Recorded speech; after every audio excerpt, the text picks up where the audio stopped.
Glass Onion, a Knives Out mystery, was written and directed by Rian Johnson and is the second film in a now franchise thanks to Netflix. They've already announced a third film that's in development following Detective Benoit Blanc, played by Daniel Craig. In this film, the famed Southern detective travels to Greece for his latest case. Initially, what seems like it could be a potentially fun weekend on a private island owned by reclusive billionaire Miles Braun, played by Edward Norton, soon becomes a murder mystery when someone on the island turns up dead. Just like the first one, this movie has an incredible cast, the people I've already mentioned, plus Kate Hudson, Dave Bautista, Janelle Monáe, Kathryn Hahn, Leslie Odom Jr., Jessica Henwick, along with some truly amazing cameos that I can't wait for you guys to see. Glass Onion is everything that I wanted it to be. I was a humongous fan of Knives Out. I've watched it many times. I think it's just absolutely terrific. It's one of Rian Johnson's best movies, and I was afraid that a sequel would not be able to top or equal it. And I can say that I like Glass Onion at least as much as Knives Out. I have to see it many more times before I decide which one I like more, but for me, they're at least equal. I think it's so fucking good. This is a very, very funny movie, and it's also very different from Knives Out. There's only a handful of things that are similar, that follow the structure that works so well in Knives Out. And those are non-linear storytelling. You have some information that's revealed to you, you flash back, you understand things you didn't quite get before, and things change that you didn't fully understand before. And you have one character that's kind of pitted against a bunch of assholes. That happened in the first film, and that happens again here. Besides that, it's a very different movie. Daniel Craig as Benoit Blanc is one of my favorite new characters in modern movies, period. I love this character so much, and they do so many fun things with him in this movie. And it's also one of the very first times that we get to see even a taste of his personal life. I loved what they did with him, and I won't get into too much of it for fear of spoilers or ruining the fun for you guys, but there is one thing that I don't really consider a spoiler that they examine with him, and that is just how much money does he really earn from this kind of job? He's dealing with Edward Norton's character, who's a billionaire, and he has a private island and all of these insane things.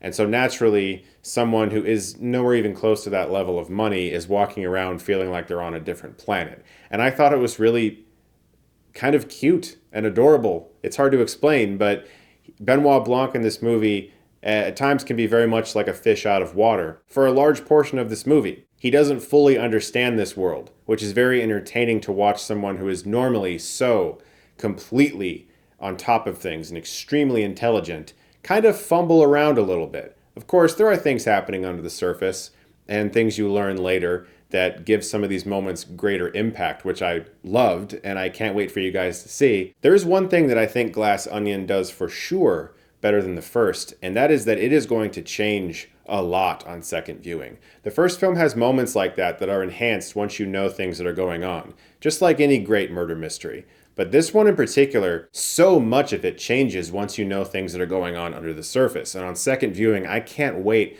to pick out some of the things that Rian Johnson peppered throughout this script, which is brilliant. And it's also the type of script that makes you feel kind of like inferior when you watch it. You see all these things that he hid in plain sight, which comes into the narrative itself. So much of the narrative is about things that are in plain sight that we aren't paying attention to but are right in front of us. And Johnson does that with the dialogue, with wardrobe, with things that are integral to the movie that are just around and you see them all the time. But out of all the cast, I found Janelle Monáe to be the most impressive in the film. Not just in performance, but in the depth that Johnson gave that character.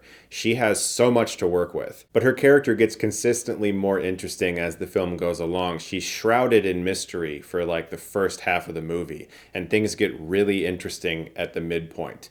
I was very much so on board, but at the midpoint, the film just reveals itself to be something really beautiful, and that, of course, comes into the title, Glass Onion, and there's a lot of discussion about an onion peeling away and finding all the layers, and it's also part of this island itself. There is an actual thing called the Glass Onion. There was a bar that some of these characters went to, and so similar to the first film, we have a location that has a structure in it that relates to the title. So with this second film, you can see sort of ideas he has for the way the franchise would work. And I just love that this franchise exists. I'm so excited for more. I think that this is just such a cool thing that we have a brand new detective franchise and that people really like it. Because I felt like as a kid, I was like this weirdo who would watch like Mrs. Marple and like old Sherlock Holmes VHSs and stuff from the library. So the fact that a big series like this is happening right now, I'm just very excited about that. Because the Hercule Poirot stuff, it's fine. You know, Kenneth Branagh's doing a good job with those, but they're nowhere near this level. I will also say to stay through for the end credits. No, there wasn't an after credit scene at this screening, but there is a song credit that is so funny now that I know who was performing something in the movie. So look out for that.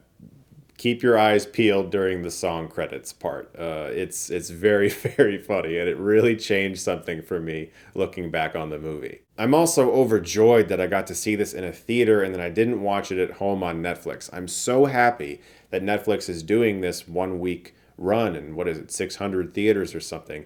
Please go see this in a theater. This is really great that Netflix is doing this. Pay for this movie in a theater, please. Let them know that we appreciate that. Make sure that we blow them away by how much money this movie can make in just a week, and that run gets extended. I really want to see this continue to happen for Netflix movies, where filmmakers get the opportunity to have their movie in a theater. I know it's not going to happen for all of them, of course, but if Netflix just even thinks that that's a viable option and we really show them that, I really think we could have a future where a lot more Netflix films end up in theaters, at least for a while. And that's going to be great for theater business and the future of films in general and the types of movies I like seeing made. These big movies that aren't about superheroes or comic books or Star Wars, but there's just money on the screen all over this film, and we need to see more movies like that. I can't wait for you guys to see this one. I think it's great. I loved it. I've got no complaints. It's awesome. Check it out. I want to see Knives Out 3 so badly right now, and I can't wait for more. Thank you, Rian Johnson, for just a fucking great sequel. I'm so happy right now. I wonder if I liked it. Guys, thank you so much as always for watching. Look forward to more videos very soon, and if you like this, you can click right here and get Stuckmanized.